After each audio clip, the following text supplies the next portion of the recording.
how to sell hand painted home decor on Etsy. Hey guys, welcome to this new video. In today's video I'm going to show you how you can sell your products on this platform.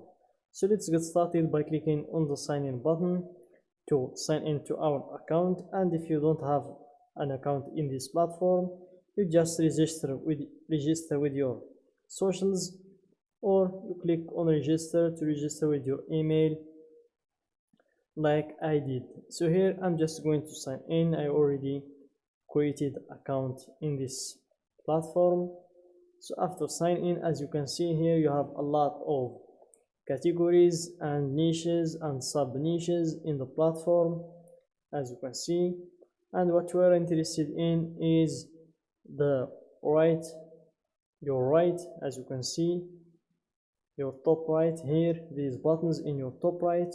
We have the favorites button, the updates button, the shop managers button, and your account button, and your cart or your basket button.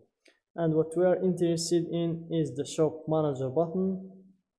And after clicking on it, you proceed to creating your product or your shop, as you can see. So here, let's just start from the beginning.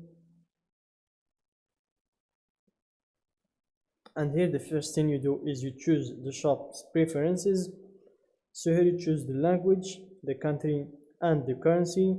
So for the currency, always advise you always to leave it in the United States dollar. And for the language and the country, it depends on you. After that, you click on save and continue. Then you proceed to type in a name for the shop. So for me, I'm going to name it after the niche, which is hand painted home decor. So let's see if this name is valid. So it's more than 20 characters.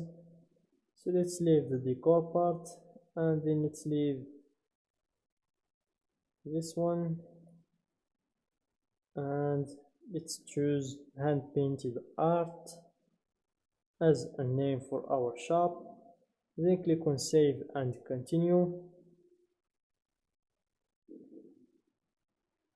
Then we proceed to fill in these informations, as you can see. So let's start from the beginning. Here you will need to add photos of your product. As you can see here, you will need to add photos, and just follow these tips.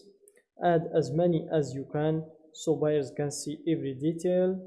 Photos, use up to 10 photos to show your item's most important qualities. As you can see here, it's more than, you will need to choose more than 10 images. Then also use natural light and no flash when taking your photos. Then include a common object for scale. Show the item being held, worn, or used. Show it against a clean, simple background. Add photos to your variations so buyers can see all their options.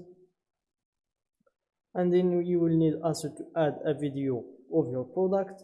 Bring your product to life with a 5 to 15 second video. It will help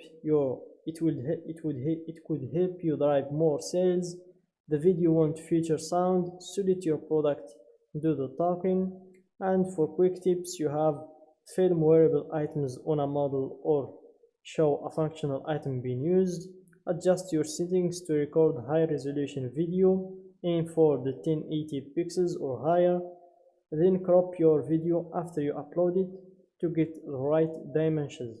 So make sure guys to follow these tips. And also, if you want to learn how to make videos that sell, just click on this link. Then you will need to fill these listing details, starting with the title of your product and answering this who made it. So I'm just filling it for giving you an example. What is it? A finished product or something else? When did you make it? Let's go with 2020, between 2020 and 2023. Then you will need also to type in the category of the product. Then you will choose a renewal option. If you want to renew your products automatically or manual, then you have to choose the type of a product, if it's a physical product or a digital product. So guys, I think you know what's the difference between these two, of course. Then you have the description, which is very important for your product. You will need to type in a very good description that explains and describes what your product does and that helps you sell for your possible customers.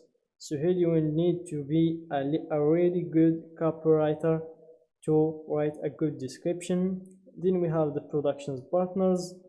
If you want to add a new production partner, which is optional, and also the section, which is also optional, the tags optional also, and the materials is also optional. Then we have the price, which is very important. So I'm just going to type a price to give you a little idea. So it's something like this. And then if you want to set different prices for buyers in your country and buyers in other countries, just click on this one and then you type the price for your country and the price for everywhere else. And if you don't want to use different prices, just turn this off, and then you will need to fill the quantity section where you type the quantity of or how much pieces do you have from that product, if it's 27 or 28, 29 or so. And for the SKU, it's optional again, you don't have to write the SKU. Then you have the variations. As you can see, if you want to add variations to your product, if not, just leave it like that. And here the added variation: photo linking, bulk editing, and sorting the new listing experience if you want to try it out.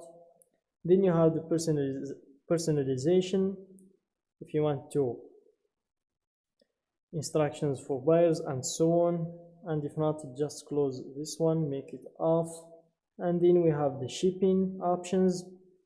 Fill out your shipping options for this listing. You can keep these options specific to this listing or save them as a shipping profile to apply them to future listings. So you have the country of origin, which is Morocco by country, and then we have the origin postal code. You type in your postal code and the processing time also. Then you have the standard shipping. Here you choose one of the shipping services that you have, delivery time and the business days, what you'll charge for the shipping, if it's a free shipping or fixed price. As you can see, you type in the price. Then if you want to ship for everywhere else, you do that also and fill these information. So that's it guys for this video. I hope you found it useful. Don't forget to like the video, subscribe to my channel and share the video with your friends.